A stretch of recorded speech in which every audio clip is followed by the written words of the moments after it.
Hey guys, welcome to tonight's episode of the all-new sports show presented by Roger G. Taylor and Associates. I'm Edward Green. I will be joined at the desk momentarily by Wes Bradshaw as well as the Wilson Times' Paul Durham. We're going to be discussing Hunt, Fike, Beddingfield, and defending NCISAA state champions Rocky Mount Academy. And of course, don't forget the ever-lovable 60 Seconds of Soccer. So stay with us. We have a great show for you tonight.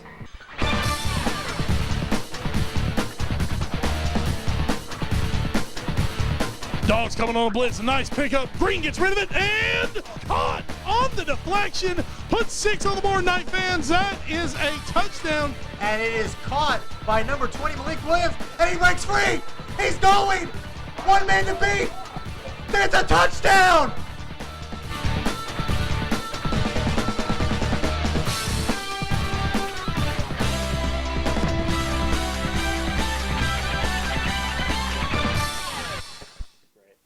Evening, ladies and gentlemen, and welcome to the all-new sports show brought to you by Roger G. Taylor and Associates.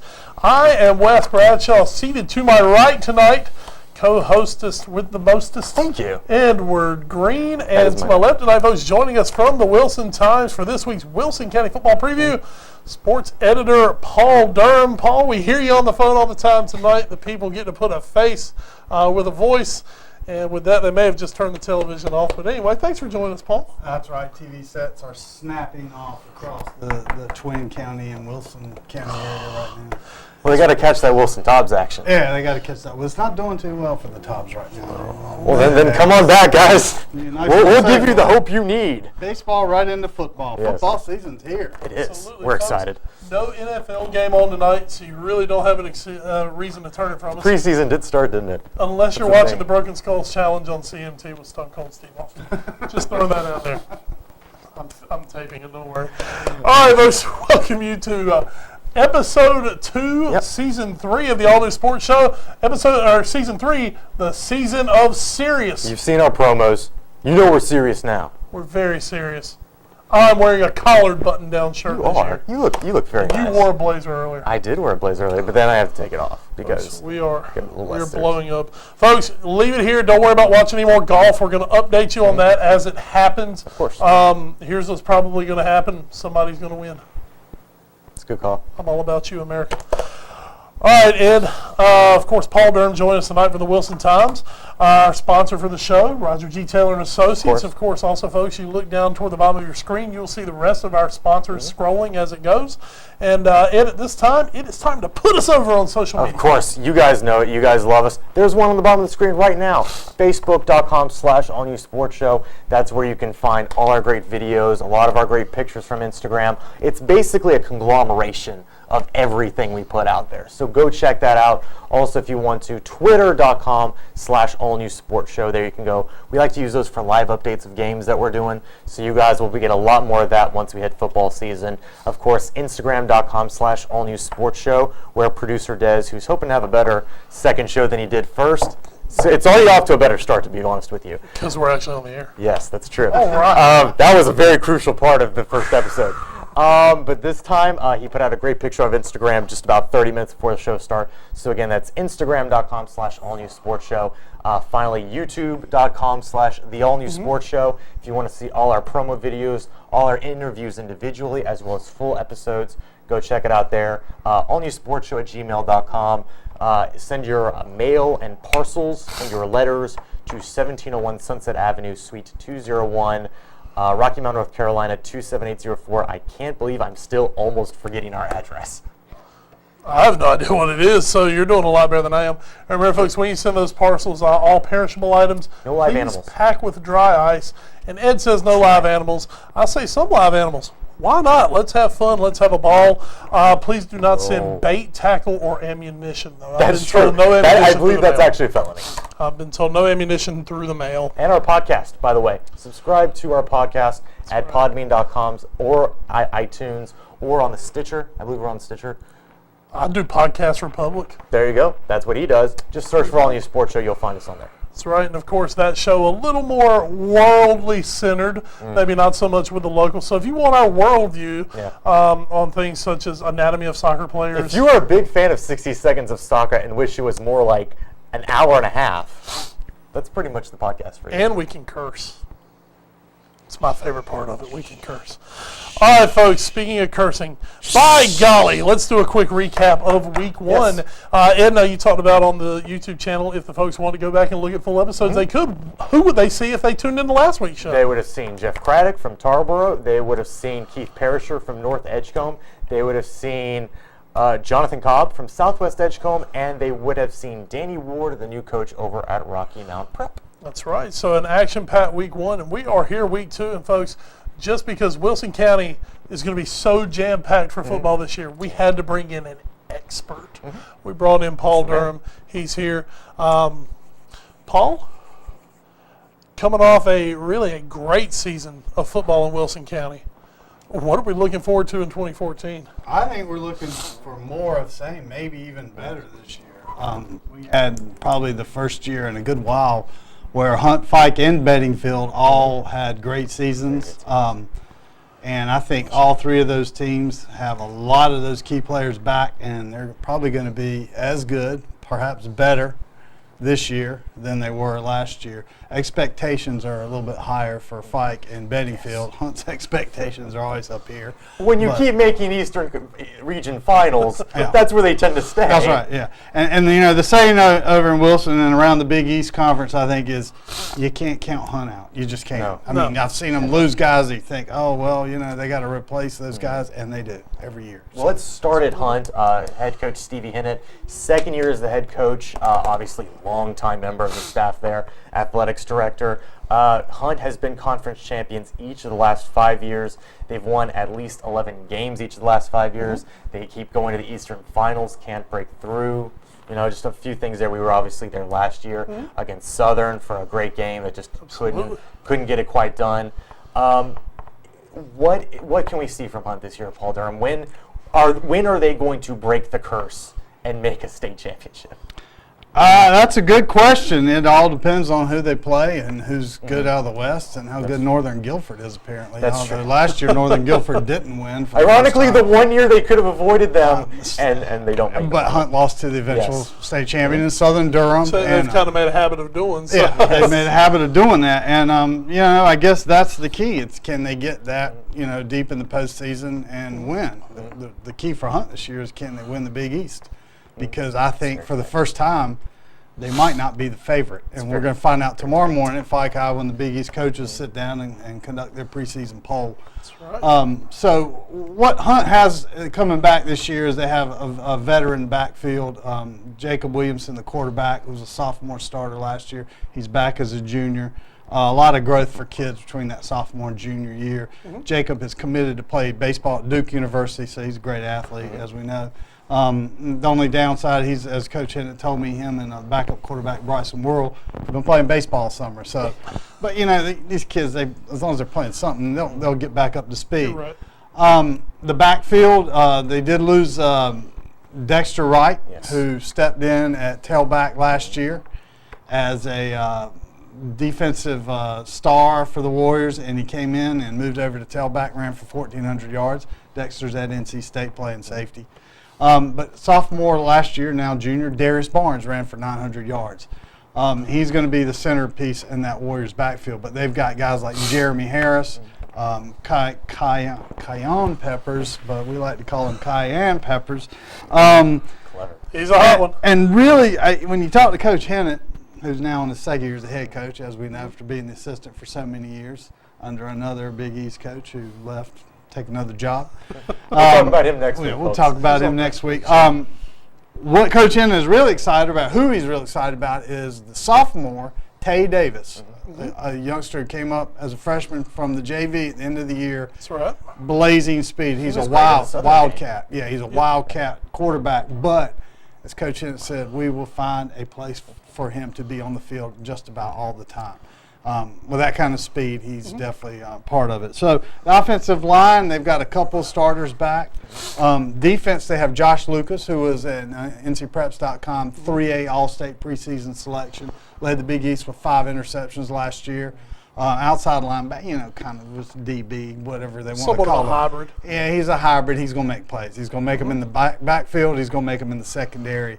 And he's kind of like, the one kid out there, I think, on that defense who is rock solid right now. They know he's going to be there. They have their kicker back, who was a freshman last year, or sophomore, I think, Brian Oriana. And that's, they have a lot of continuity at Hunt. We'll talk about, before we get to the interview with Coach Stevie Hennon that you so masterfully did in what you described as the jungle, as you saw in one of our promos earlier. Talk about the mood last year at Hunt, though. They were, if we go back to September 27, 2013, they lose to Beddingfield 15-13 at Beddingfield. They're 3-3. And then they run off 8 straight wins all the way to the Eastern Conference Finals. What was the mood like, and how did that turnaround happen? Well, it was a little bit of a misnomer because the first thing is they changed their schedule up. They had an incredibly hard schedule. Yes, they did. That their athletic director, who coincidentally is Coach Hennon, Yes. Put together because he couldn't find games, as he said. It was just sort of, they were on the road for 6 straight weeks. Well, they didn't have a home game for 6 weeks. They had their off open day. date, yep. And they had trips to, after they played 3 straight at home, and they had trips to Northeast City, Currituck, and Beddingfield. Yep. They had a lot of injuries. They lost to Hertford, and that's the one loss last year that we look at and think, how did that happen? Week 2, a lot of new players. They didn't have Dexter Wright. They didn't have a lot of kids playing against Wilmington, New Hanover, 4A school. And that ended up being a loss that was almost expected. And because Hunt had gone unbeaten in the regular season for 2 straight years. And, and then they lost to Beddingfield, which turned out to be a really good team. Finished second in the Eastern Plains. Beddingfield, and it was a very close game. Yes. They stuffed them going for 2 that would have tied it. And, they were probably the best 3-3 team in the 3A East, I'm guessing, at that point last year. So I think they found their comfort zone. They took a week off. They got back in the Big East Conference. And, they got past a Southern Nash team that was kind of beat up. They were just better than probably Nash, well, definitely better than Nash Central, didn't win any, better than Northern Nash. Rocky Mount was kind of up and down, and I think Hunt, at that point figured out how to win. And then it came down to beating Fike and being West. You guys did that game. Game of the year there, and Hunt came out on the other side of that. That game could have easily gone to Fike. Although, to be honest with you, I think Hunt kind of outplayed him for the better part of the game. But still, it came down to double overtime. The whole season could have gone a different way for Hunt, the postseason, had they not won that game. Definitely true for Fike. So I don't think that Hunt team last year was as good maybe as some of the other teams that had gone and lost to Northern Guilford. But at the end of the day, they had kids who knew how to win. And that's the one thing Hunt has probably more of than some of the other teams in the Big East. And something we're going to talk about with Fike now that they know how to win. It could be different for them. But one thing about Hunt is they know how to win. They know how to get things done. They've been doing it for a while. Well, let's talk as we go out to Hunt High School, as again, Wes was able to interview Coach Stevie Hennon. And so if we are ready, we are going to go out to that interview at Hunt High School with Stevie Hennon. Folks, we come to you now from the air-conditioned confines deep within the war room of the Hunt Football Stadium. This is the jungle, folks. You're going to die. But we are here at Hunt. Mojo, I could smell it when we came in. You could smell the mojo in the air. Unfortunately, the Mojo Grill is not going yet, or I would have been over there by now, no doubt. Folks, we are here with Coach Stevie Hennon, his second season here as the head coach of Wilson Hunt. Not the second season you've been around the program by any means, but second season as the head man. Coach, coming off an 11-4 season, 5-0 in the Big East Conference, and an appearance in the 3A Eastern Finals a season ago. It's kind of like people keep saying, every time you think Hunt's going to fall off the wagon, man, they just keep chugging along, and here we are for 2014. Yeah, well, you got to give credit to, first of all, to the Lord for blessing us with, a lot of talent. For year in and year out, we always seem to graduate some good ones, and then here comes some more good ones. And I've been blessed to keep a good staff intact. And that's got a lot to do with it. It's certainly not anything of my doings, but just overall the help that I've got and the players that I've got.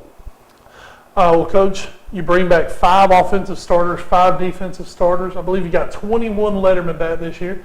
Now, you lost some good ones. Dexter Wright, maybe as good a player as has come out of Hunt in a long time. Of course, is heading on to North Carolina State University. We expect to see him doing some good things on Saturdays for a few years to come. You've got to replace your whole defensive secondary. You had some losses on your lines up front. But overall, you bring back a second-year starting quarterback. Yeah. You bring back an experienced running back in Darius Barnes. You've got some good linebackers. You've got some good linemen on both sides with some experience. Well, what are we looking at this year for Hunt? Well, first thing we got to do is keep them healthy. The entire offensive line, with the exception of the tight end, is back, and that's a plus any year. Second-year starter Jacob Williamson at quarterback, that's got to be a plus for us. Darius rushed for 900 yards in a backup role to Dexter. Got to replace, a couple receivers. We're not going to replace Malik Williams. That's something that you can't do over a period of a year. He was just phenomenal and pretty much put us on his shoulders and took us to the Eastern Finals. Defensively, we got to replace that secondary. That is a major concern right now, especially with the people that we open up with and play in these spread type offenses that love to throw so much. We hope our offense is going to be seasoned enough to help that young defensive backfield out, early on until we can hopefully, get close to as good back there as we were last year. But you're not going to replace Dexter Wright at safety either.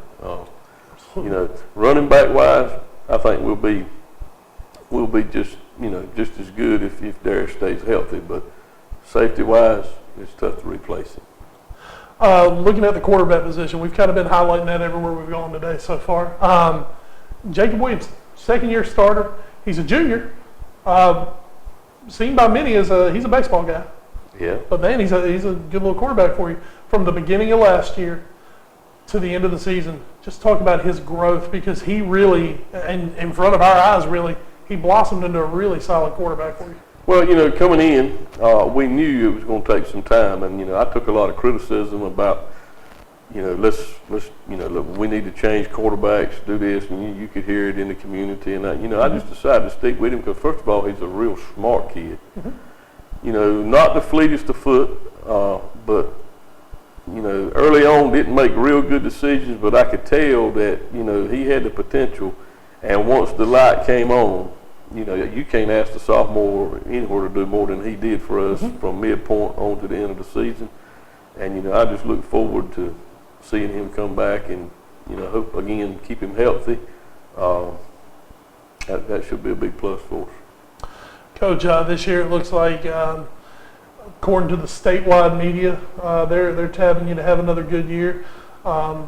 It looks like it could be a battle of Wilson County here to see who wins the conference when you guys play Fike at the end of the year. Talk a little bit about how that big overtime win last year at Fike, did that just really propel you guys into the playoffs to make that playoff run? Well, that was a big win for us. What did I, double, triple overtime, whatever it was. We were fortunate to get out of there. Which I go back to say, you got to play 4 quarters. Fike didn't play 4 quarters; they only played 2 quarters. And in my opinion, we only played probably, maybe 2.5 or 3 quarters. And we were lucky to get out of there. And I don't know if it's going to come down to the Battle of Wilson County or not, because you still got capable folks in Nash Rocky Mountain area. I look for Rocky Mountain to be good. Coach Raper is going, he's going to turn Northern around sooner or later. They should have beat us last year. So, and Southern Nash is always going to be solid. Nash Central, defensively they were solid last year. I look for the league to be very, very tight. I don't see Hunt, Fike, or anybody else running away with it. Coach, something we're kind of highlighting 3 games off your schedule this year that we're really taking a good look at. We're doing 1 non-conference game, 2 conference games. For you guys, September 26th, Bedingfield comes to town. Now that's one last year, up until your playoff run ended, that was the last loss that was handed to you guys. And that's one that, county rival, came down right to the end of it. What kind of taste is in your kids' mouths from that game last year? Well, obviously we don't want to lose the betting field. We don't want to lose the fight or anybody else. At that point last year, we were still growing. We were still trying to focus on the things that we needed to do to get better each and every day out. And we ran up against a betting field team that they were better than we were that night. And certainly we're going to go into that game this year with the expectations of winning. But then, you got your county rivalry. These kids stay right next door to one another at some points in the county. And you can throw out the numbers. It don't matter who's better than who, it's going to be a good ball game. We've played them several years, and, we've had some heartbreaking losses, some big wins, some nail biters. It's going to be tough. Then, Coach, October 10th, you open your conference season and literally just throw out the window the whole Randy Raper returns to Hunt thing. You've got a Northern Nash team that, like you said, last year took you guys to the wire. They're coming in here. If they get off to the start that they're hoping to this year, they're going to come in with some confidence. You guys are going to have a dogfight to open conference season with. Yeah, I mean, last year, it seemed that week that, everybody wanted to make it the Stevie and Randy show. And first thing I told our guys in the media, I'm like, look, guys, it ain't about him or myself. It's about those 45, 50 guys on each side of that field that are trying to advance, get win number one in the conference, which puts you in that top half. That's what we're going to be focused on. I love him to death, and I wish him luck. I hope he wins them all, except for maybe one or two. that first conference game, and maybe we'll beat him again in the playoffs. And then, of course, your other one that we're highlighting, your last game of the season, November 7th versus Fike. We talked about that a little bit already. But, from your viewpoint, because obviously you've been here for about as long as the school's been here. Long time. Just talk about when you get to see Fike across the other side of the field, does it just kind of give you that little extra spark? Yeah, well, it's always been a big rivalry. And it's to this point, it's been a clean rivalry. Yeah. And there's been, like I said, we've took some big losses, and we've given them some big losses, and then there's been some nail-biting, heartbreaking finishes, just like last year. I don't see it being any different.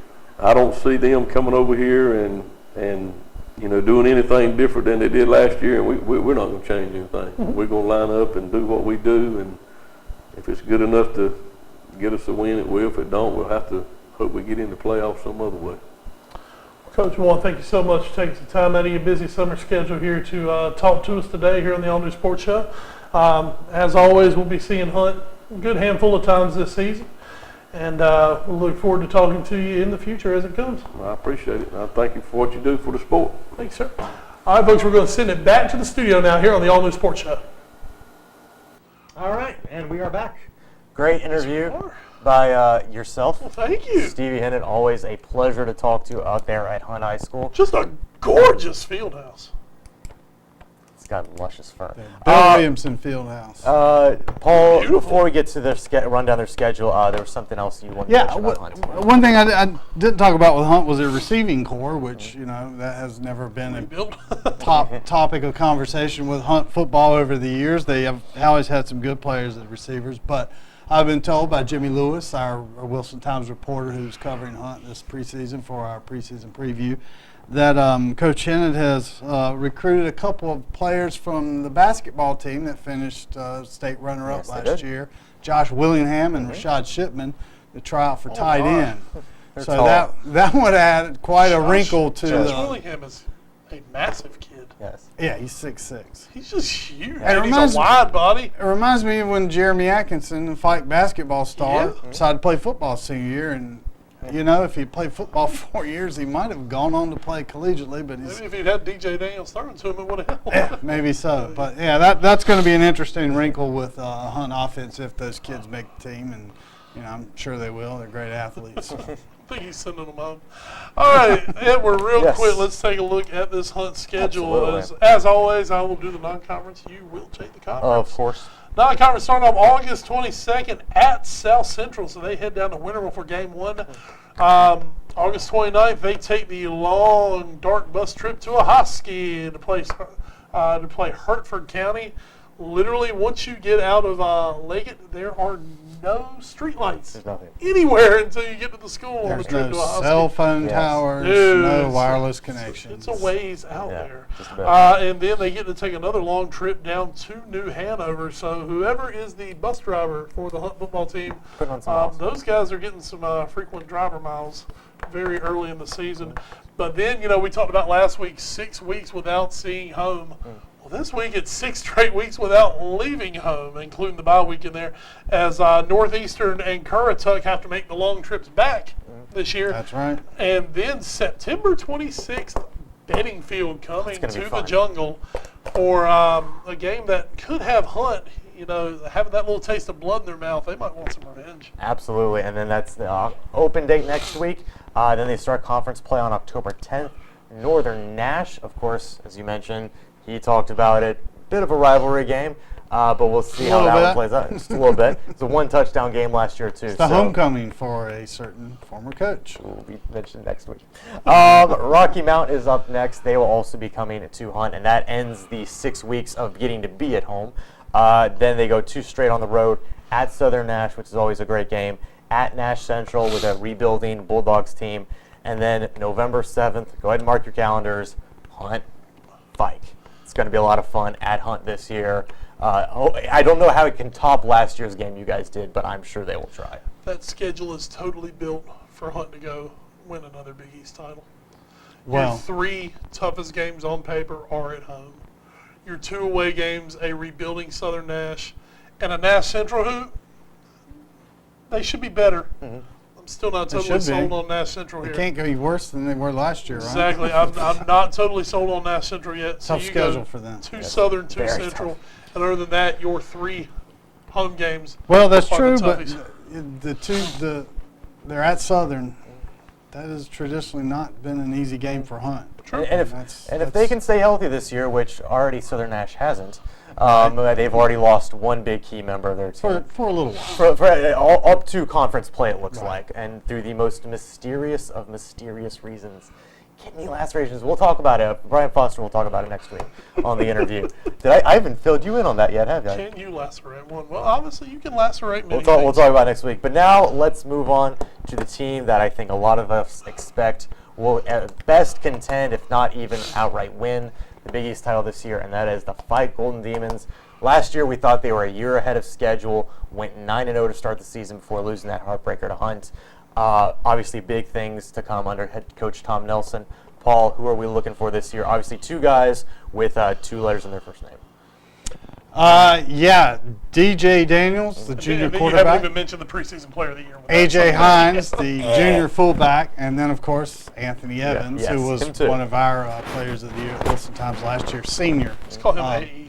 Do it all. Well, actually, they call him Boo Boo. That's his They're nickname. even better. We'll just shorten it to Boo so it works. Coach Tom Nelson has called him Boo Boo since his sophomore year on the varsity. But we sat here last year and talked about Fike, We did. and the consensus was we didn't know. We didn't know if they were going to be a 3-8 team or if they were going to be a 9-2 team. Well, it turned out they were a 10-1 team. I do remember someone calling him a dark horse. Yes. First time you've ever gotten that right on this show. I know, I try. I call Usually everyone that a dark kills horse. teams. I call everyone the dark horse. But they- Fike's girls basketball team from 2 years ago is just like, oh man. Still thank me to this. Oh. That's But it. yes, they were a dark horse last year and they came through. They came through. Well, they were a white shining stallion by the end of the Yes, year. they First were. time Fike has won 10 straight games to start the season since 1984. First time they went to the playoffs since 2008. A lot of firsts for Fike last year. And the thing that I've already mentioned and talked to Coach Nelson about is everybody's expecting them to do it this year. Yeah. They don't have I don't think they had a whole lot of element of surprise. Certainly not when they got in the Big East play because they were Right. 6-0. But everybody's expecting them to play well. DJ Daniels, AJ Hines, they're already getting some major college attention. I think Absolutely. Ohio State paid them a visit this spring, or emissaries from Buckeye. You hear that, producer Daz? I know you like that one, don't you? And Anthony Evans, I don't know what his collegiate plans are, but he's as good of a high school player as you kind of find. He's not very big, but he's super fast. He's elusive. He's a great runner. He's a great defensive player. And he can return punts and kickoffs like nobody else. 1,800 yards a year ago, just running the football. Just touchdowns all over the place from that kid. Yeah, He's all a over the place. And here's the thing about Fike. They've got another couple of kids who were sophomores last year, juniors, LeVar Spate, Shaquan Daniels. Anthony didn't play. There was a game we didn't play. He came out early, and LeVar's had like 200 yards rushing. It was one of their early season blowout games. They've got talent. They need to replace their line. They lost a lot on their offensive and defensive line. Same kids playing both ways. Benny Elliott, Jeremy Vick, both of whom played in the East-West All-Star game. So that's really the key, is finding guys who are going to come in there and play offensive line. And it might be that because those guys were so good, Fike's offense was very simple last year. I mean, the spread, they ran out of it. They ran some counters, some traps, all that. But it was really who's going to get the ball and is he going to go left or right? And that's really what it came down to. This year might be a little bit more complex. They don't have the receivers. Trayvon Virgil's no longer there because he's aged out as a varsity player. So finding some receivers. Defensively, I think Fike is really good. Anthony Evans in the backfield, A.J. Hines at linebacker, Ian West. I mean, this guy's a 3-time pole vault champion, getting recruited by everybody, but he's a heck of a football player too at safety. I mean, he's just always around the ball. They've got some returning linebackers and Quamel Pierce, Reed Harris, Ranzel Bossa on the line, one of the few linemen back. They got all their specialists back. Their punters, Austin Bean, and then their kicker, Tanner McCarthy. I even have their snapper back, Jalal. It's good consistency. And yeah, they've got a lot back. I have to believe when that vote's taken tomorrow, Fike is going to be picked to finish first, unless the coaches stick with Hunt. And we're taking Hunt until somebody beats them. Exactly. So those two teams will be 1-2. I can't imagine. You know what you might see this year, with having to replace that entire offensive line or most of the offensive line, they may take a small step back, maybe offensively, in the points they put up, but that defense might even be better than a year ago. So, I mean, if you score a few less points a game, but you give up a few points less a game, you're not really losing anything there. Well, and that's the thing about high school football, Wes. A year makes a huge difference. Yes. College, not quite so much. Pros the same. Kids can blossom overnight. Absolutely. And, I mean, look what happened with Fike 3 years ago. They have a lot of the same guys that played last year. And they were good players, but they weren't great. And then all of a sudden last year, they just exploded. So, I mean, when you really look at Fike, 2008 they go 9-4. After that, 2-9, 2-9, 4-7, 2-8. Holy crap, we're 11-2. Yeah. So you're right. It does. It seems like overnight it can just click and everything works. Yeah, and for the team it won't be now because they've been on Coach Nelson's weight plans for 4 years. They've got a good staff over there, and the kids have come up and they know what to expect from the time they get to Fike as well. And so they're there. But there's a kid who might have been a little skinny, maybe a little under 170 pounds last year. He's going to show up this year. He's 190 because I'm telling you, 2 years ago, Hunter Cockrell, who was their top linebacker last year, he had 150 tackles. It was like one of the tops in the state. He was a huge part of their success, especially on defense, and he played some offensive line. And Hunter was nowhere close to that as a junior. And, sometimes the light goes off for kids. Football can be a confusing sport. I remember being out there in 8th grade. Am I where I'm supposed to be? Oh, I got killed. So if you don't know where you're supposed to be or what you're doing on the field, you might be physically talented, but, when it clicks. So that could be the thing. So offensive linemen, teams tend to find those kinds of players. Super fast backs with all kinds of moves. It's going to be fun. You have to wait for them to come along. And, of course, with the offense Fike runs, with the quick hit guys they've got, I mean, you're not exactly having to have the hogs, as a Redskin fan. It's not like you have to have the hogs up front to be able to block for that. No, but DJ Daniels is going to have to use his legs a little more this year, if only to escape. And he kind of tailed off in the playoffs, but they got to play better teams. He was a sophomore. I mean, he was perfect throughout the year. All he threw any interceptions. And then, Fike got behind, had to rally to win one playoff game at Lee County. Didn't quite rally to beat Douglas Bird and Fayetteville. But DJ's, I think, and he's bigger. Yeah, that's the key. The better physical shape. You talked about the weight program they're going to go through. all these guys, especially the sophomores, should just be much better this year and much more suited for a varsity schedule. Speaking of which, we got to talk with Tom Nelson about the schedule and a few other things. You talked to Tom Nelson? Yes, I did. Tom Nelson. Cats were not needed this week on the show. We were graced with Tom Nelson's presence. I was able to get out to Fike High School and talk with him for a few minutes about his upcoming season. So let's kick it out to Fike High School for this interview with Tom Nelson. So now we're out here at Fike High School with Fike head coach Tom Nelson. Coach Nelson, your third year here with the Golden Demons. Great year last year, 11-2. 4-1 in conference play, made it to the second round of the state playoffs. A vast improvement over your first season here. Absolutely, yeah. The kids did a great job of buying into the program when we got here. And last year was kind of a culmination of all the hard work that the kids had put in over the years. And it was really excited for them to have a great season. I think the most surprising thing about last year was we saw the talent you guys had, and it looked like maybe you were still a year away, and you get right out of the gate and you're 9-0. Just fantastic. And now you have a lot of those guys back, 26 guys back, your entire backfield in both offense and defense. Talk about what it's like to have that continuity year to year. Well, it's very exciting because we were very young last year. And we got on a little roll and it just kind of snowballed, which was a great thing. And now having all those guys back, they are used to and expecting to win, which is a great thing. And so we look forward to seeing how it plays out. Two of those young guys obviously going to play a big role this year. AJ Hines, DJ Daniels. Talk a little bit about their contribution to the offense. Well, DJ was a first-year star last year as a sophomore and did a great job. Had some ups and downs, but got better as the season went on, and has a terrific arm. Is a great young man. We expect big things out of DJ. AJ was a little slow starting. He got hurt as a freshman and did not play. And then last year he came around and ended up having over 1,000 yards rushing. So we look for big things for him. Is there anybody you've seen? We're just getting you after practice here. Is there anybody you've seen in the early practices here that has looked to make a leap this year?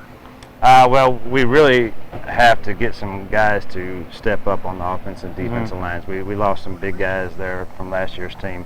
So we've seen kids like Hunter Massey and DeAndre Rouse and Spencer Cook and Jackson Williford. Those guys have really done a great job.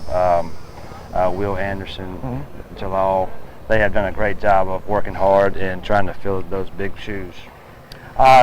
Coach, what we've been doing this year, we've been wanting to highlight 3 games for each team that we think could be really big this year. We'll start with one of your non-conference games, Beddingfield. County rival, very tough game last year, and this year they look to be even more improved. They run that spread offense, which you guys do too to an extent. Right. So talk about that matchup a little bit. Well, it's always a great game. There's always a big crowd. The kids know each other, so there's a lot of intensity, and it's a great thing to be a part of. And they always have a very well-coached, disciplined, athletic team. So we're going to have to go over there and play well to try to get a win. One of your early conference games we'll be taking a look at that could be critical to see where everybody ends up in conference. Your game against Southern Nash. Talk about that a little bit and what going against Brian Foster is like. Yeah, well, Brian is one of my best buddies, and they do a phenomenal job. And they run a very easy offense, what it looks like, but it is very complicated, and they do a great job of running it, and it's always a great test. They're strong, disciplined, and as it's turned out, in the years that we played since I've been back, we have both won at home and lost on the road. So we're going to have to go over there and try to change that this year. Absolutely, and we'll end up these 3 games with obviously one of the biggest games you guys play every year, and that's against Hunt. Obviously a thrilling match last year that went in overtime. You guys made a valiant comeback in the 4th quarter. Couldn't quite get it done in overtime. Just talk about it's a big revenge game that's already made bigger because it's a county rivalry. Yeah, that's not a revenge game. That's just that's a great game. It's a great thing to be a part of, and just to be a fan last year was probably one of the most exciting games you could watch. And hopefully our young kids have learned from that, and we'll correct some of those mistakes we made early in that game, and we hope to come out on top. Is there anything else you're looking at here just a few weeks before the season starts you're trying to work on in practice and really get better at? Well, it's a testament to our kids who've been here for so many years that now we're not teaching a lot of new stuff. We're just repping and getting better at things that we already know. So that makes it a lot easier. And we just, like every year, we want to try to get better every day, and we want to try to climb the mountain and hopefully play a lot of games in the playoffs. All right, well, Tom Nelson, best of luck to you this year. Hopefully you guys are playing a lot of games in the playoffs and make a big run this year. Sounds good. Thank you. All right, well, for now, let's throw it back to the studio. There you go. Big thanks, Tom Very nice. Nelson, hopping on with us. That was quite awesome. Yes. Captured on film. Captured Tom on Nelson. film, folks. The unicorn. You have to do Daniel Attenborough. Mysterious gazelle, Mysterious wandering gazelle. through the wilderness, spooked by a lioness. It'd be funnier if it was like Randall from the Honey Badger films. I don't know what you're talking about. Tom Nelson, ew, gross. Anyway, all right. We did not say that. That was not said. We love you, Tom. We do. We really do. Taking a look at Fikes' schedule Yes, this that's much season. better. Starting August 22nd, home game for against the podcast. Bun. Bun, a very good Bun team we hear. Should be a good Bun team. Home game against what could be a rebuilding Roanoke Rapids. 2 straight road games could be tough. At Kinston. No, they're at home against Roanoke Rapids. Yeah, home against No, Roanoke. the 2 Then coming they up. go- Kinston, Then Bettyfield. they go to Kinston September 5th, to Bedingfield September 12th. That'd be a fun Not one. really a road game. Yeah, not really a that's road true. game, but you're still in a Full different. You're in a different stadium. Yeah. The water tastes a little different. Yes. You get out there. Home against Smithfield Selma. Home against South Johnston. I'm looking for an undefeated Fike team to win the conference. And they're going to look to continue that October 10th after their open week at Southern Nash. Then October big one. 17th, that's going to be fun. That was a big one last year for Fike's confidence. October 17th, home for Nash Central. Then at Rocky Mount, home for Northern Nash. And then at Hunt to end the season. So That will be a road game. yes, that will be a road game. Yes. No matter how short the trip might be on the Yes. bus, that is a road game. All right, that's going to take care of Fike this year. I think, as we said, maybe the pick to win the Big East. I will So- spoil. Yes. All right, they are NC Prep's pick to win it. And yet Hunt Even though Hunt's ranked and they're not. Go figure. Go figure. keep pointing at me with that pen. All right, folks. Big thanks to Roger G. Taylor and Associates, Yes. our title sponsor. Also, our other sponsors you see at the bottom of the screen scrolling as the show goes along. Big thanks to them, folks. We're going to take a quick commercial break. When we come back, we have 2 more previews to go. And did I mention the most exciting minute of your week? I think we all know what it is. You love it. We'll be right love back it, here on the America. All New Sports Show on WHIG TV.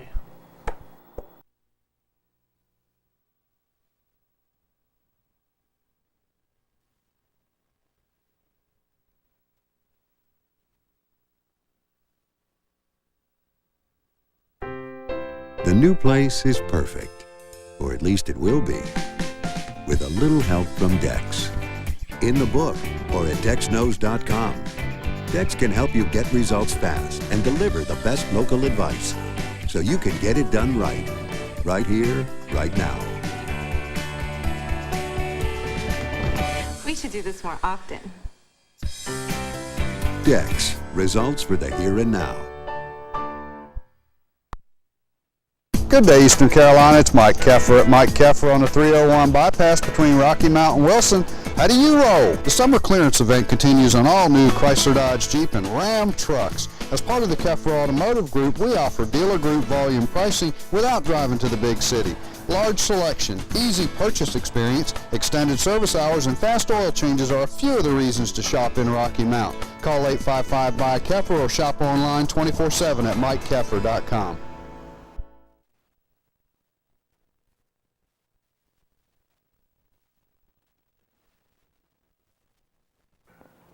Folks, welcome Yes. everyone back to the All New Sports Show. This, of course, episode 2, season 3, brought to you each and every week by Roger G. Taylor and Associates. Ed, so far we've had maybe the 2 best football teams in the Big East Conference. Probably, I would say I so. think we've previewed those 2. We still have 2 more teams coming for you, Bedingfield and Rocky Mount Academy. But first, it's time, folks. The most exciting You know it. minute of your week. It's time for 60 Seconds of Soccer.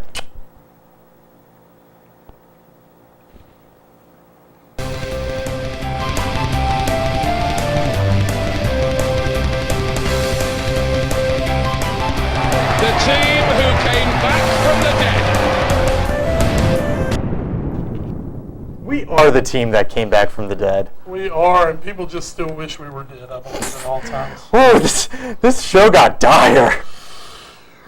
Anyway. All right, Ed, I'm going to let you start this off. Well, let me get the clock up here, just real quick. So anyway, yeah, it was a day today. All right, you ready? All right, I'm ready. You ready? All right, here we go. Big transfer news, of course, Thomas Vermaelen, the Arsenal captain. A little bit of discontent there. He will be going to Barcelona on transfer, as well as, of course, big news for you American soccer fans out there. DeAndre Yedlin will be going to Tottenham Hotspur after this current season with Seattle Sounders ends, so he'll be looking to join them around January of 2015. Staying on loan for January? Staying with Seattle until January. Okay. So, take it. All right, let's kick it off, folks. Today, final friendly of the preseason for Liverpool. A successful preseason. No Guinness International Champions Cup, but who cares because that one did not matter. You got something else? What did matter today, Borussia Dortmund, the number 2 team in all of Germany. They come to Liverpool. They go home with their tails between their legs. 1, 2, 3, 4-0 to Liverpool. Goals from Sturridge, the Golden Boy Lovren, Fluffy Philippe, and my favorite Jordan Henderson. 4-0. Paul, anything to add? Nope. All right. Great. Another minute of your week is gone, and that was 60 seconds of soccer. You love it.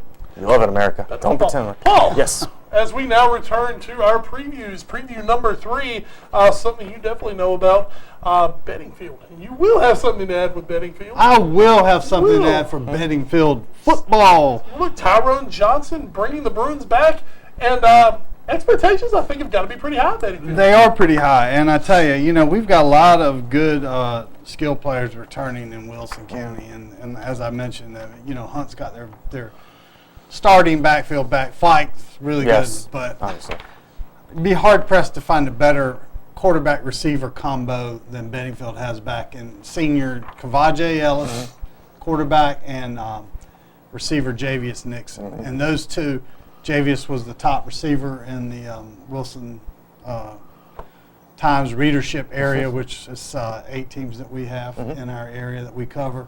Top receiver last year. Kavaje, top quarterback, as it turned out. That was DJ Daniels throughout most of the year, but then by the postseason, Kavaje had a couple of big games. He ended up with a better rating. And the thing is, what Kavaje really brings is he is so explosive, and he's really just kind of learned to play that position last year, and he's moved up. He can throw the ball as good as anyone I've seen on the run. Once he understands when the defense is giving him the run and takes off, he can cover 10 yards as fast as anybody I've seen. That's what makes that offense so dangerous. And Coach Johnson, I spoke to him this afternoon, and he assured me that they will run the ball a lot more with Kavaje Ellis. They don't have a running back with a whole lot of experience. Well, actually, Kashay Lindsey, who is now a junior, sort of fell into that role last year when Kelvin King Sr. got hurt and really missed most of the season. They also have another junior who didn't play last year but was just rock solid late in his freshman year when he came up, and that's DeMonte Cherry, 6'1", 190 pounds.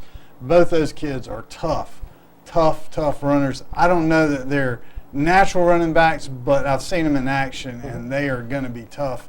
A tough addition. Benningfield's got a lot of kids back. They lost some big-time players last year, Matt Fess, A.J. Williams, who's now playing football at Furman. But they've got some kids, coming back on that team. Coy Farmer is the linebacker. Carlos Burks on the defensive line. Some of the receivers, DBs, Jalen Davis, Kenny Sims. The one guy who really makes the motor run, he's one of those freak football players. He's just athletic. He can knock down big guys. He can run in the backfield. He can play a little bit. Sort of like Josh Lucas. He can play a little bit of everything. He can run the ball. He's a decent running back. Jalen Honey. He had an accident over the winter. And I think it's a motorcycle or an ATV, similar to what Jalen Ratliff had at Scotland County. Not nearly as serious. Right. But that's sideline Jalen, so I'm unsure what his timetable is.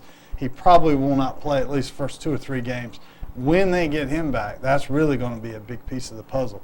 14 sacks a season ago. That's a kid you definitely that is it. He really he really made that defense go. And he was not a big player. You stand beside him after the game. He's 6'1", 200 pounds. But I mean, he plays very big out there. And you talk about the offense. I mean, this is a team last year. Only 2 games did they score less than 20 points. That was in the win against Hunt, and they lost to Washington. Every other game, at least 24. I mean, this is an offense that they don't even need to hit that good again this year. They just need to be 90% good. And if they can shore up that defense a little bit, my goodness, that team is going to be dangerous. Well, they have kids who can play. They have athletes all over the place. What they don't have is numbers, and they didn't have them last year. And they have, there's only maybe 30, 35 kids or somewhere in there. They're not going to do a scrimmage again this year. Coach Johnson didn't do one last year. Worked out pretty well. Yes. I don't know if he's superstitious. He don't want to go tip his hand. He don't want to travel too much. Don't want to take the chance to get one of those studs hurt. Yeah, well, but I mean, that's kind of the thing. And so, scrimmages kind of are a little bit about making money or getting to see, your kids in action. I think he's pretty confident. Well, he knows what these guys can do. He should. So there's no point in just putting them out there. I think he didn't really look too hard for a scrimmage. He kind of made some overtures and didn't happen. But, Benningfield they were picked to finish first by the Eastern Plains coaches, which is a little bit of a surprise. Washington that's big. Washington lost a lot, and I haven't spoken with Coach Sawyer over that. I don't know what they have coming back. I know they lost an awful lot of players from that champion team last year. Very good team last year. Southwest is a good team, very good team. North Johnston, who was winless last year, they had an 8-2 JV team, only lost to Southwestern Conference. They should be better. I think that conference is going to be a lot better. So it says a lot that they're picking Benningfield to win, but I think a lot of it has to go with those first 2 kids I talked about. Javius Nixon, who is also leader of the secondary. That's right. Great athlete, great baseball player too. Yeah. Great punt returner. And Kavaje Ellis, that quarterback. I'm going to tell you, Kavaje Ellis, we did 2 Benningfield games last year. I believe I missed one of them. I wasn't here for one of them. The one I saw was actually a loss to Southern Nash, where that day the 2 best players on the field were Richard Hall and Kavaje Ellis. Yeah. I truly believe Ellis was the best quarterback that I saw last season. I think that kid, he's Colin Kaepernick, man. I think I Colin Kaepernick. I call him Michael Vick light. Yes. He was a small, light Michael Vick in that game. He's a special one. And you get him getting the ball to Javius Nixon, some of the weapons that they have out at Benningfield, that could be a very special offense. Well, Coach Tyrone Johnson had a lot to say about both those guys, as well as the rest of his team, and of course their upcoming season. So we will go head out to Bedingfield High School right now, where I was fortunate enough to get a nice interview with head coach Tyrone Johnson.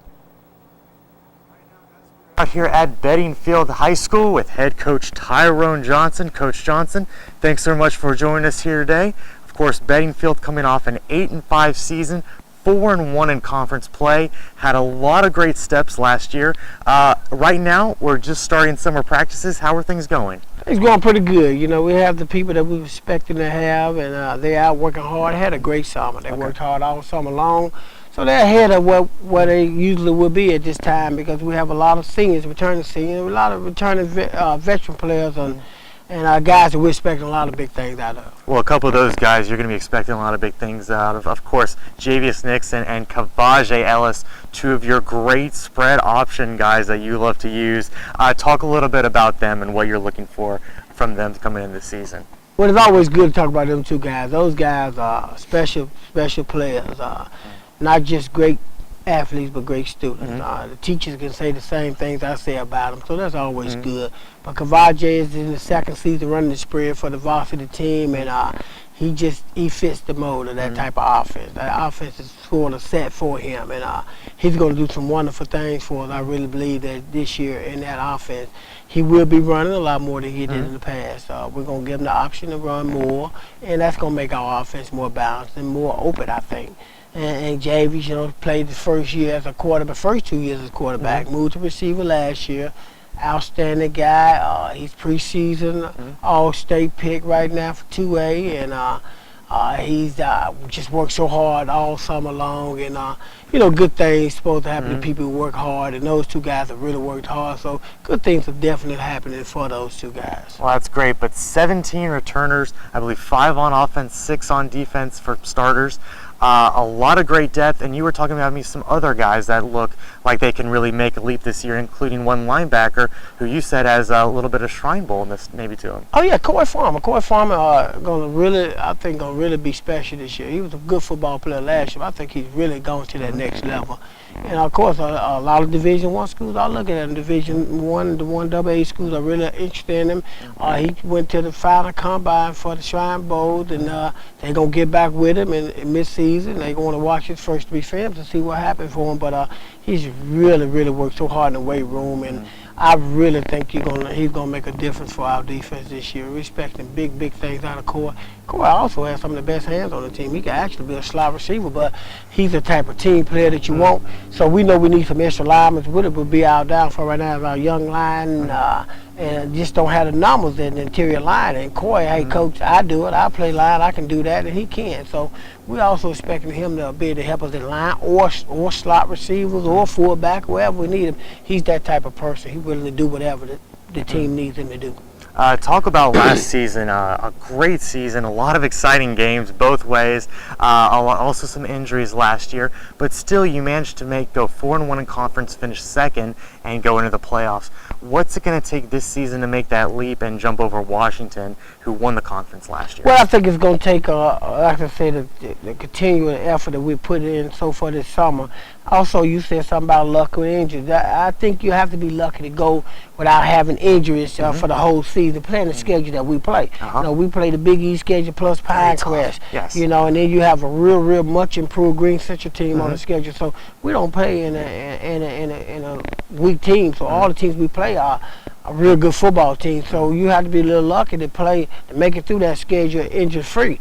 Also, when you think about being injury-free, we don't have that depth to be able to overcome when we have a big-time guy to go down. So we definitely want to come out of this thing, with less injury. Last year we had a big injury to our running back and linebacker and free safety, and it really hurt us last year. We're playing that good conference again. You know, those things have a chance to happen with the conference we play in, plus the non-conference schedule. This year, man, we've been hitting the weights hard. We tried to come in here bigger, faster, stronger, try to help us overcome some of those type of injuries. Well, talking about that schedule, it is a gauntlet again for you this year. We want to highlight 3 of those games, though. One of them I want to highlight an early season game against Southern Nash. You know what Southern Nash is going to do, but they also have a lot of turnover this year. What are your thoughts going into that one? Well, Brian going to do what he do. He going to pile them up, put them big linemen in front of you, and run them little bitty backs behind him, and you can't find them. But he's doing he has a great, outstanding program over there. He's doing everything they're supposed to do to be successful, and that's why he's been so successful the last 2 years. But it's gonna be a bomb burner. And speaking back on the last question you asked me about last year, we had those tough games early, and we just wasn't able to finish. We was in the games, we had leads on people that come back and catch us at the end. That came from having lack of depth. We had guys going both ways, but those teams got 50, 60 players on their team. They don't have people going both ways. Of course. And they were putting fresh people against our tired people second half, and that happened a lot. And that also what causes some of the injuries. When you're playing them, when you get tired like that, you're more vulnerable to injuries. Right. So we looking to hope to have a little bit more depth, but I don't know how much we're going to have. If we can make it early, if we can get over that first, second, third, fourth game, give our guys that going both ways time to get in the shape and the condition they need to be in to be able to play a whole game going both ways, then we're going to be okay. And that's what kind of caught us early last year. I thought we really outplayed some of those teams, but we just sort of ran out of gas. Well, there is one team you didn't run out of gas against, and that was Hunt. In a big game that took place out there last year. I was on the call. Very exciting finish. I remember speaking to you after and how excited you were with that win. Now you got to go to their place though this year.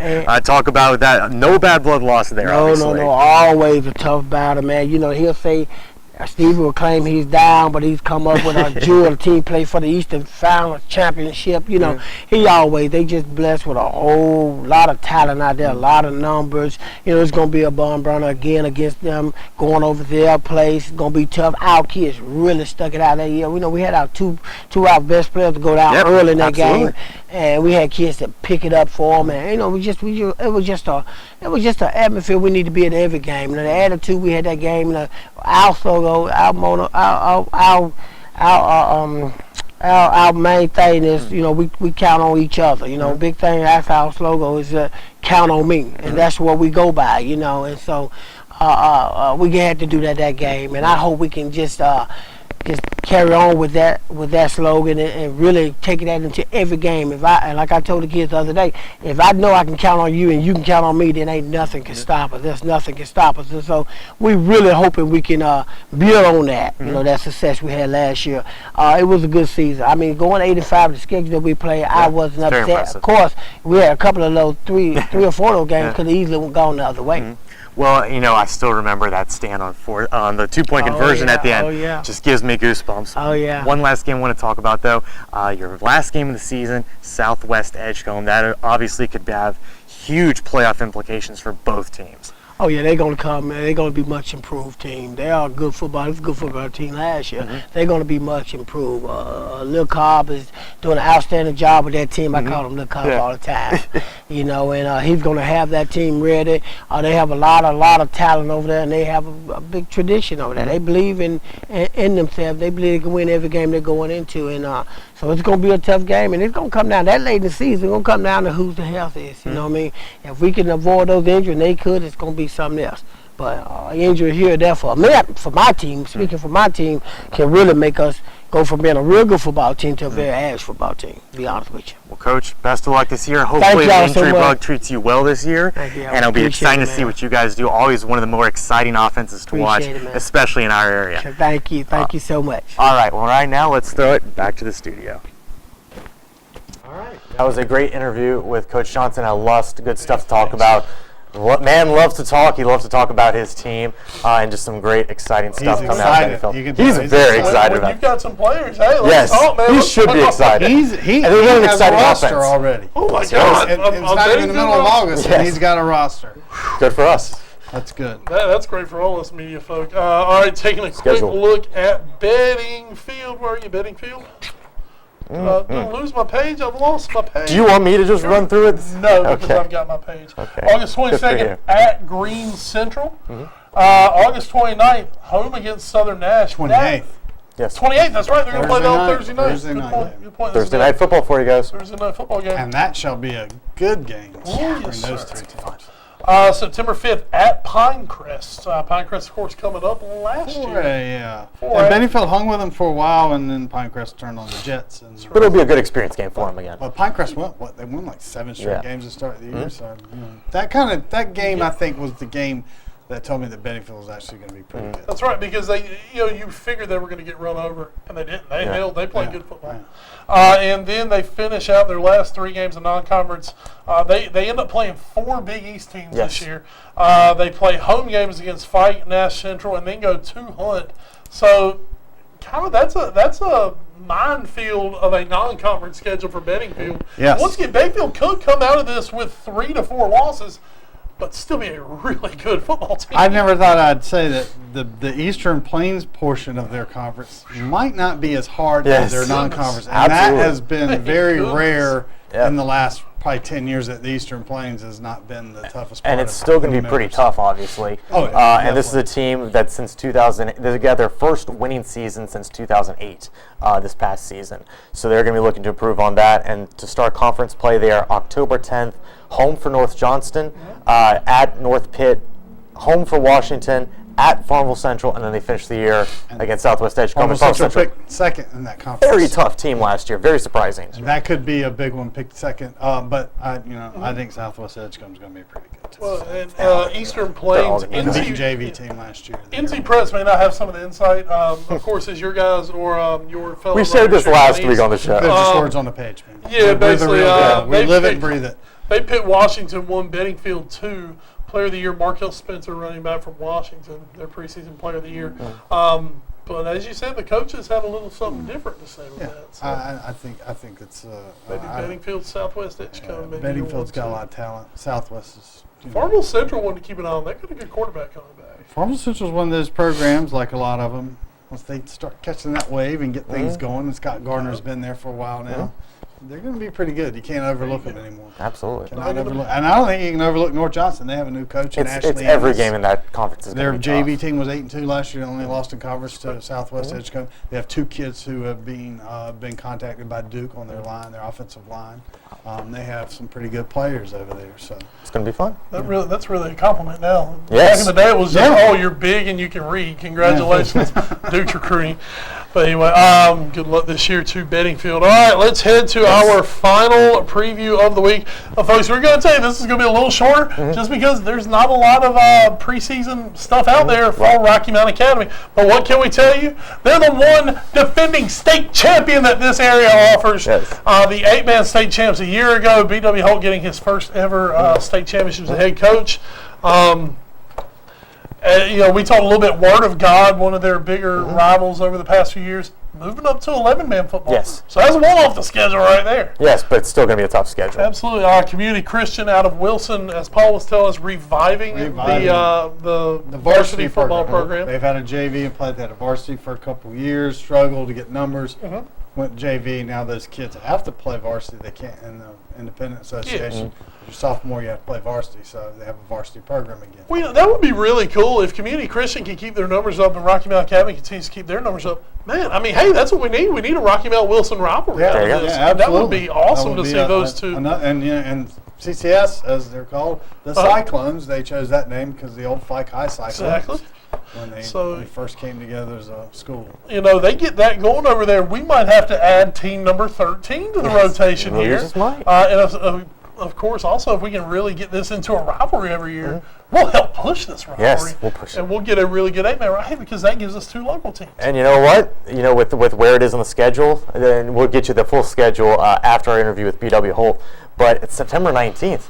That's a place we can slide it into our coverage schedule. We have to. I mean, hey, we want to see Rocky Mount Academy definitely, and we'd love to see some other community Christians. So, hey, we might be checking that out.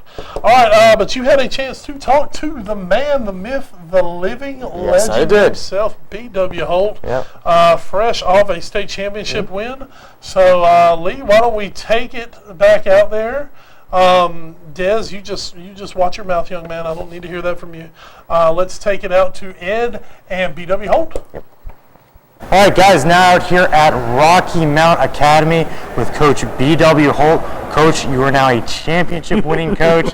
You guys did it last year, winning the NCISAA title. Congratulations again on that. Thank you. Kids did a great job. Coach and staff and our young people and our community is a great situation. Well, obviously, big win last year. What are you telling the kids? You just got done with a meeting before one of your practices. What are you telling them here in the early go? We just got to get better every day. It's nothing different.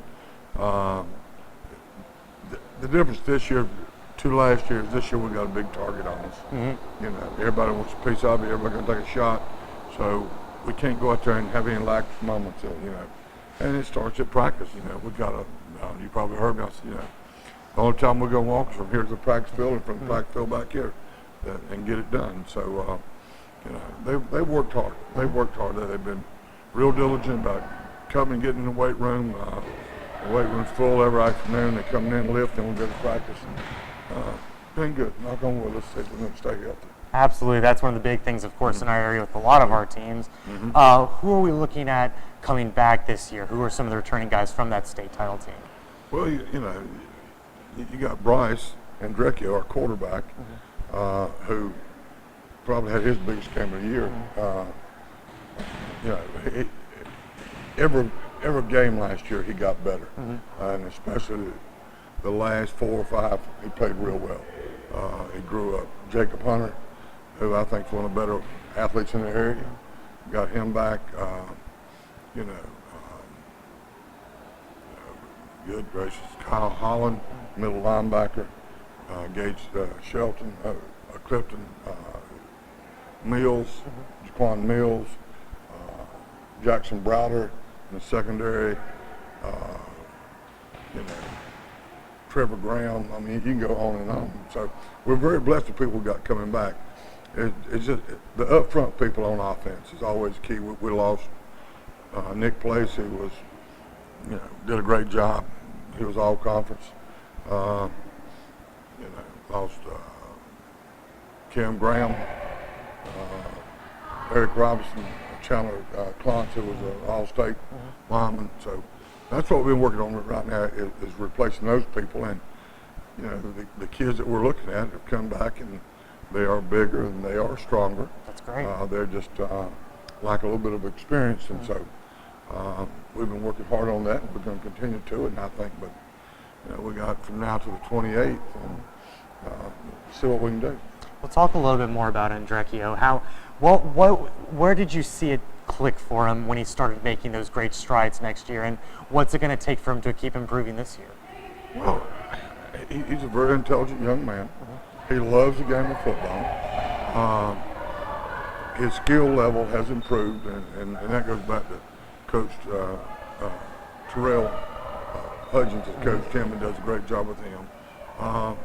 But as his experience grew and his confidence level grew, and he was able to make checks at line of scrimmage, and you know, and just did a great job with that. So, and threw the ball in a playoff game, threw the ball unreal, and he's gotten better and better, and we're catching it better. So, you know, it's going to be interesting. But like I said, we got a target on us, and everybody's going to be coming at us, and you know, we're going to scrimmage next week.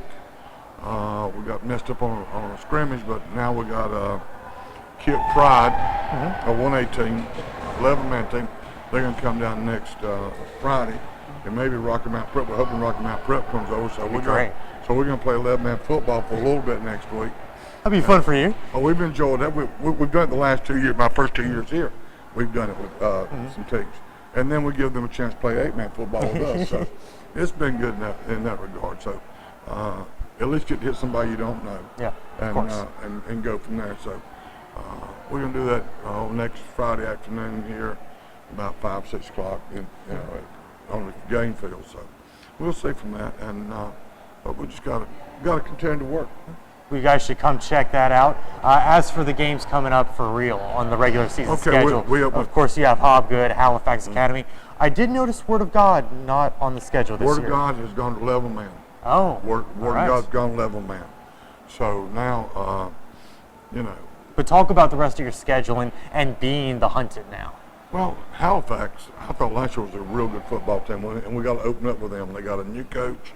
They got good numbers, good size, got a real good back, and the Poe kid got a real good quarterback and a big lineman. So we're going to have to play our booty off that night. Then we got Hobgood the next week, and they still got, you know, one of the best players in the area that can really go. So we got to continue with that. Then we go to St. David's, who got a great JV team, and they got a new coach. So that's going to be tough. And it just goes on and on. Southampton, we'll get to them late in the year.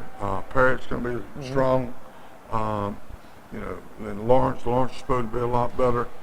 Northeast, always got some big old strong kids. You know, so. You know, Kerry Christian, we get them late in the year. So we got to, you know, you got to work. We just got to go to work and see how good we can be defensively. You know, that was our key last year. Yes, very much so. We got down there. Our goal was to get under 20. And I think we averaged 17.5, giving up an average 47.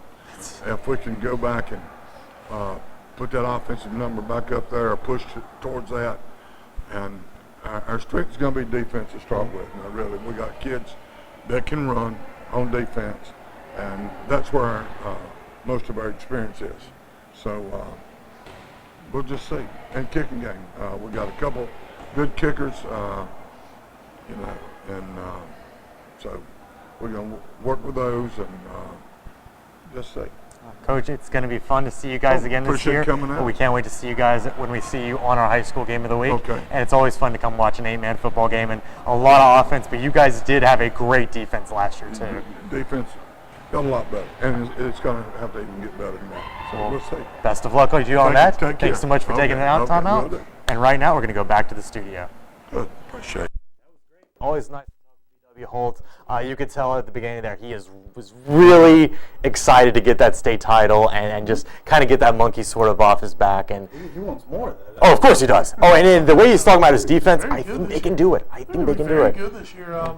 That's a team that should return. They return a lot. They are, I believe, if they're not the favorite, they are definitely one of the top 2 favorites to win that state championship. I'm really looking forward to getting our chance to see RMA again this year. Of course. Here's their schedule. Starting August 29th, they're home for Halifax Academy and Hobgood Academy. On September 12th, they travel to St. David's in Raleigh. Then the next week, they're at Community Christian for that big game. That'll be a fun first game in that rivalry, hopefully. And they play their games at Eastern North Carolina School for the Deaf. Okay. Right down 301. Fantastic. Easy to get to. September 26th, they'll be back home for Lawrence Academy and then Northeast Academy. On the 10th of October, they head to Kinston for Parrott Academy. They come back home for Southampton, our favorite Premiership Virginia team. No more LeBron or Lalana for you guys. Listen to the podcast.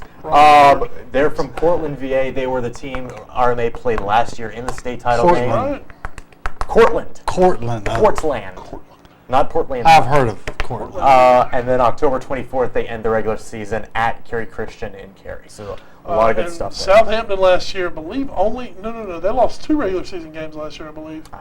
Or maybe 1, or maybe Southampton was the only one that beat them, and then they turned around and beat them for the third time. Yeah, they beat RMA in the regular season. That's right. RMA returned the favor in the state title game. When it mattered most. That's all that matters. Eagles, big season coming up. All right, folks, let's take a quick look. We have gone a little over tonight, but hey, it's preseason. You know we're going to go over. We got Paul Durham here talking football. Paul, real quick, put over what you got to put over for the newspaper. You got the big preview coming We have our Wilson Times annual high school football season preview coming out the day before the season, which will be Thursday, August 21st. Will be included in the edition of the Wilson Times, and we'll cover all of our 8 teams, which the teams that we cover are Hunt, Fike, Beddingfield, Southern Nash, Southwest in this area. We also cover Pikeville, CB, Aycock, North Johnston, and Green Central. We'll have stories on the coaches' meetings from the Big East Conference, the Eastern Plains Conference, and the 2A Eastern Carolina Conference, and the 3A/4A Eastern Carolina Conference. Everywhere. Couldn't they have come up with a better name? But the Eastern Carolina Conference. You got to fit East in there somehow. Yeah. Apparently. East Carolina Conference. There's an East Carolina Conference. I'm just waiting for somebody to call themselves the Premier League. Now that's the conference I'm going to. What about the the Champions Premier League. League? Oh, the Champions League. They would have their own theme song. Paul, give them your Twitter account, man. My Twitter is at PD Sports, and we are also we have a Wilson Times Facebook account. Oh, okay. Sure. Yep. We don't have our own Twitter. Well, we have Wilson Times Twitter account. Oh, that's right. Great. Most of the sports is on our personal. At Jimmy Lewis WT, at Randy Jones WT Twitter account. Tom Ham not on Twitter. Tom Ham does not know what Twitter is. Tom Ham recently proclaimed proudly that his phone is now able to receive texts, but that we should not count on getting one back. I have not tried this yet. His high-tech cellular telephone. Nice. Somehow Tom Ham didn't return our call about doing the preseason show here for some reason. I never know why. I don't think you called him enough. I tried to text. You would have gotten his attention if you called him at 9 in the morning, 8 in the morning. He's always up early. I tried to text. There's the problem. I tried to text. Of course, you can catch myself at West Bradshaw 21. There you go. I am at Edward Green, EDWARDGREENE. No spaces there. Of course, our show feed is at All New Sports Show. You can also go to Facebook.com/All New Sports Show, Instagram.com/All New Sports Show, YouTube.com/The All New Sports Show. Click on everything you see there. It's all great content. And this show will be up next couple days? Yeah, it usually gets up by around Wednesday or so. But you can check that out there. Also, of course, check out the All New Sports Show, the podcast. New episodes usually come up every Wednesday or Thursday during the week. Those are also put on our Facebook page. But you can subscribe to them so you don't even need to get those updates from either Podbean.com or the iTunes Music Store or anywhere of your podcasting choices. Just search for All New Sports Show, the podcast. That's right. All right, coming up next week, we will complete the preseason preview. And football season, it's like an asteroid hurtling towards Earth at an unstoppable rate. And only Ben Affleck can save us. And only Ben Affleck can save us. Thank you, Ben. You're Batman now. I once again worship you. Coming up next week on week 3, Nash County, the Big East teams. gonna be fun. You're going to have Northern Nash, Southern Nash, Nash Central, and Rocky Mount coming up. So, folks, we have a big one for you next week. Jesse H. Nunnery from the Rocky Mount Telegram scheduled to join us. We also may have one of the new Telegram reporters coming in. Not confirmed on that yet. But don't forget, folks, also next week, SummerSlam. Go Roman Reigns. We got a pre-tape next week, don't we? Oh, yeah, we do have to pre-tape next week because I can't miss SummerSlam, folks. There are some things in life that are just too big, even for the All New Sports Show. So check those out next week for a Week 3 preview. And Ed, the week after that, we're going. Week We're 1. going. Football. It's happening. It's happening. It's going to be here. I'm excited. Of course, we're going to It's be. like it's like a baby coming. The football season, it's like you know it. You're looking forward to it. You're planning for it. You do all these fully things. dilated at And this then point. all of a sudden, it's that Friday night, and you That's find what's yourself standing on the sidelines, and you're like, "It's here. It's happening." And then when your last team loses out in the playoffs, you're a disappointed parent whose 18-year-old has run off to join a Bohemian. And then you start playing Cats in the And Cradle. I'm telling you, those weeks go by Where did it fast. go? Where did it Those 14 weeks go by fast, and before you know it, the grass is brown, it's cold, and you're thinking about why you haven't bought your Christmas Oh, present. let's really talk about basketball, though. We'll get to put it on the grill some more. Put it on the grill. We may have a big announcement coming up next week for the folks. Maybe about some additional football. That might not be high school and More might not be football. European. So that only leaves a few other things. But anyway, we don't have a deal with the NFL or the SEC. Sorry. ESPN does that. But anyway, folks, tune in next week. Same all new time, same all new channel. Yep. Same old host. Good job tonight, producer Des. Good old Much better. Wes, good old Ed. Paul, once again, thank you so Thank much you. for hopping Always a on. pleasure, guys. Absolutely. I know we'll hear your voice again Yeah. as the season goes along. I will wait your call on Sunday nights. Some county updates. All right.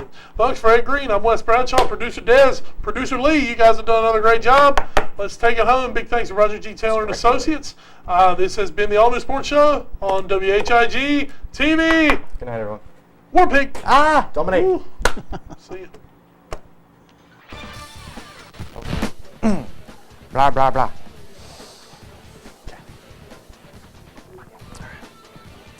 Hello, everyone. Welcome to the net. No, that's not going to do it at all. Go ahead. That's fine.